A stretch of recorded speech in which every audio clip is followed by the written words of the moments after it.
In the 1840s, Americans were moving west, right? So we have the Oregon Trail. It's a wagon train of people moving from west to fertile land, right? So between 1840 and 1845, 5,000 immigrants moved to Oregon Territory. By 1860, that number jumps to 300,000. And that's partly because of the gold rush, the sort of discovery of gold in 1849 in California. Hence, we have the 49ers football team. But it's also about this idea of manifest destiny.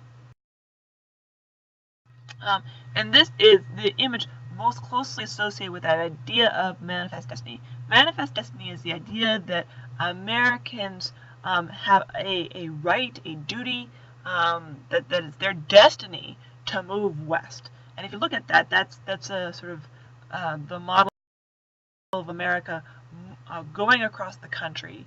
And you see that she has telegraph wire in her arm, right? She's carrying wire as it's stringing it up, and as she's moving from the east to the west, you can see that on the east is all light. Sort of if you think of this in the religious terms, that's good and religious and God, and on the left is dark, right? This sort of ignorance and savagery, where you have the Native Americans and animals, the buffalo and bears and wolves, and the Native Americans on their horses moving westward, running away from this sort of progress, American progress that's coming down the road. And with America and her progress, you have the carriage of the Oregon Trail. You have sort of more speedy coaches on horses. You have people farming. You have the telegraph wire. You have the trains. You have the ships. And in her arms, besides the telegraph wire, you have the Bible, right? So here we have this sort of movement of progress and religion moving away and moving across west and getting rid of the savagery and ignorance, right? Now, the movement into Oregon doesn't cause any problems, right? This movement west is going to really change American society and culture. But it's not Oregon that's the problem, right? It's the desire to move into sort of southern parts of what is now the United States that does cause a problem, right? Because by the 1840s, and especially by the 1850s, America is divided into states that allow slavery and states that don't allow slavery. So abolitionism has really taken its toll, and the people in the North are opposed to slavery, and they have started to stop allowing slavery in those states, right? And this starts to come to a head in 1819. That's the first major conflict about between states that like slavery and states that don't like slavery. And 1819 is generally seen as the start of the political crisis that will lead to the Civil War. So here we have a map of the United States in 1820, right? So in the red are states that don't allow slavery. In the green are slave states. And the problem comes to a head in 1819 when Missouri seeks admission to the Union as a slave state. Right? It already had slaves in it when it was a territory. Right? A lot of territories allow slavery, so it's not a big stretch to say, hey, now we want to be added as a slave state. However, Northern congressmen say it's okay to admit Missouri as a state, but it has to be a free state, because slavery is an evil. Slavery should not spread. It's corrupting. Instead, slavery should be confined to a minority region. And the South is insulted by this, right? They see the spread of slavery as necessary to protect our existing property. You need to spread to survive, right? If you're not going forward, then you're going backward. And this produces a pretty bitter but they eventually agree to what is called the Missouri Compromise. Now, Congress agrees to allow Missouri as a slave state if Maine is allowed in as a free state.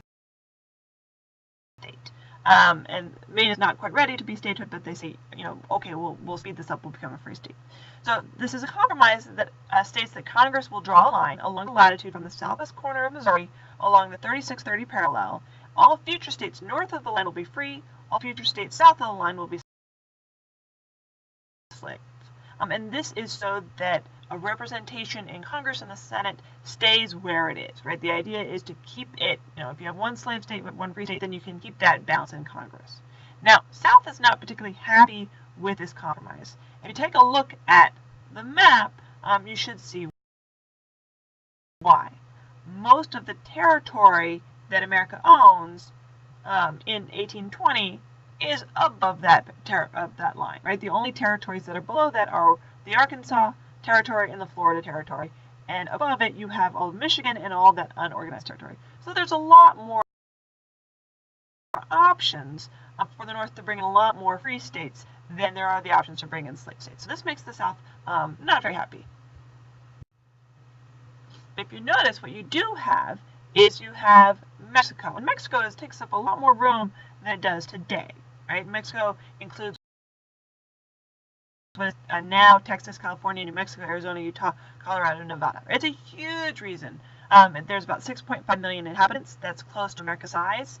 It's mostly populated by Native Americans, but there are a lot of Hispanics. So about 10,000 Pueblos with around 30,000 Hispanics. Basically, there are no Americans in this part of Mexico. Now, Mexico is a republic, starting in 1821, and that's when the Spanish Empire falls apart. So they achieve independence in 1801, very similar to how Americans achieved their independence. And so America should feel some sort of kinship with Mexico. They're still the only republics in the world, except Mexico is inhabited by Hispanics, right? Which white Americans view as racially inferior. And these Mexicans, these Hispanics and Mexicans, are also Catholics, which Americans see as really problematic. It's the root of all superstition and tyranny. Remember, they don't like the French because they're Catholic. They don't like the Mexicans because they're Catholic, right? And so they see, white Americans see Mexicans as completely incapable of effectively running a republic, which requires democratic citizens. Now, the Mexicans, for their part, know that America's greedy and that they want what is now Texas, right? And they also know that they won't be able to stop Americans from settling in Texas. So in the 1820s, a man named Moses Austin, who's a Connecticut farmer, decides to settle the land in what is now what would be around Austin, Texas. His son Stephen Austin takes over the plan, and they settle several Americans in this area, and they invite other Americans to settle. And the Mexicans say, that's fine. We need to develop this land so that the Spanish don't take it back. So, Americans can come. This group of Americans can come. They can settle the land, right? So the Mexicans give these Americans the land if they take an oath of allegiance to Mexico. So, which they do. So the American population in this part of Texas, which is again part of Mexico, by 1830 is around 7,000. And there are more Mexicans in this area than are Americans. So again, there's the problem of when the Americans come there, Mexico is Catholic, and it's free. There are no slaves there. But Mexicans allow Americans to come and not attend Mass, Catholic Mass if they don't want to, and they can bring their slaves. So the Texans, the Americans who are in Mexico, they're pretty happy about this, right? They owe allegiance to Mexico, but they don't have to go to Catholic Mass, and they're allowed to have their slaves, even though slavery is not a big thing there. In 1834, Mexico has a military coup, and that's led by General Santa Anna. So if you're ever a fan of the series Zorro, right, this is the time period we're talking about. Now, Santa Anna has a lot of contempt for the people, right? He's basically the Napoleon of the West. And so in 1835, Texas says, all right, we don't like Santa Anna, we don't like General Santa Anna, so they declare themselves independent from Mexico, right? And so these Texans that declare themselves independent, they're both Americans and Mexicans. And this group of Texans, they start to prepare themselves against Santa Anna, and they call for a Texan independence, and they form a provincial government.